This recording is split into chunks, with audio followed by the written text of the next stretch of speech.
हाय दोस्तों, स्वागत है आपका हमारे चैनल वंडर वुमन में, जहां आज हम बात करने वाले हैं एक ऐसी महिला की जिसने भारत से बाहर रहकर भारत के स्वतंत्रता की लड़ाई लड़ी और भारत को पहला राष्ट्रीय ध्वज भी दिया। हम बात कर रहे हैं मैडम भीकाजी कामा की। इनका जन्म 24 सितंबर 1861 को एक संपन्न पारसी परिवार में हुआ था।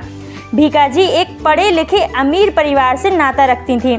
इन्होंने अपनी पढ़ाई बॉम्बे के अलेक्जेंड्रा गर्ल्स इंग्लिश इंस्टीट्यूट से की थी।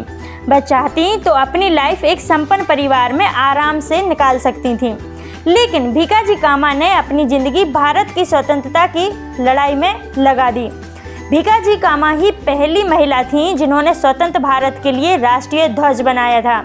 उस ध्वज में हरे, पीले और लाल रंग थे, जिसके ऊपर 8 कमल के फूल भी थे और बीच में वंदे मातरम लिखा हुआ था, जिसके नीचे चांद और सूरज भी बने हुए थे। आज हम जिस तिरंगे को जानते हैं यह उससे अलग था, लेकिन यह पहला स्वतंत्र भारत के लिए बनाया गया ध्वज था जिसे एक महिला ने बनाया था।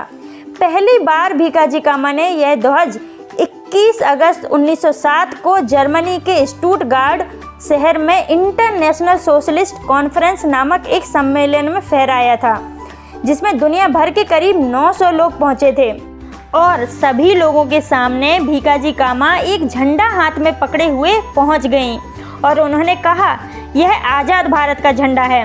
मैं आप सभी से विनती करती हूँ, कृपया खड़े हों और इसे सलामी करें।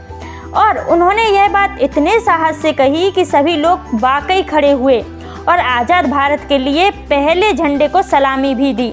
और उन्होंने उस कॉन्फ्रेंस में यह भी बताया कि भारत में सूखे और प्लेग रोग के कारण भारत कितने बुरे हालात से गुजर रहा है और अंग्रेज़ों के राज में कैसे गरीब वहाँ मरने को मजबूर होते जा रहे हैं। उनके इस भाषण से पूरी दुनिया को यह समझ आ गया था कि भारत अब आज़ाद होना चाहता है और भीकाजी कामा ने देश से दूर रहकर भी सभी के दिलों में आज़ादी की चिंगारी जला दी थी। जिसके बाद अंग्रेजी हुकूमत समझ चुकी थी कि भीकाजी कामा का भारत आना उनके लिए सही नहीं है और इसीलिए भीकाजी कामा का भारत आने पर ब्रिटिश सरकार ने रोक लगा दी थी। ब्रिटिश सरकार का कहना था, अगर आप भारत आना चाहती हैं तो उन्हें भारत की आज़ादी की लड़ाई के लिए बोलना बंद करना होगा।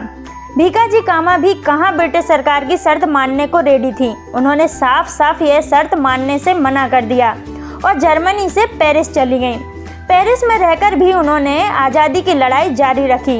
वह वंदे मातरम नामक एक पत्रिका लिखती थीं, जिसमें भारत की आज़ादी की बातें होती थीं। लेकिन 1935 में उनकी तबीयत काफ़ी ख़राब हो गई और उन्होंने एक बार फिर भारत आने के लिए ब्रिटिश सरकार को पत्र लिखा। लेकिन इस बार भी ब्रिटिश सरकार की वही शर्त थी कि आप भारत तो आ सकती हो, लेकिन भारत की आज़ादी के लिए आप कुछ बोल नहीं सकती हो।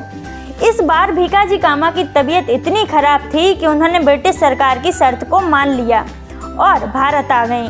भीकाजी कामा का कहना था कि वह भारत जीने के लिए नहीं बल्कि मरने के लिए आना चाहती हैं और ऐसा हुआ भी। भीकाजी कामा के भारत आने के 9 महीने बाद 13 अगस्त 1936 को उनका देहांत हो गया।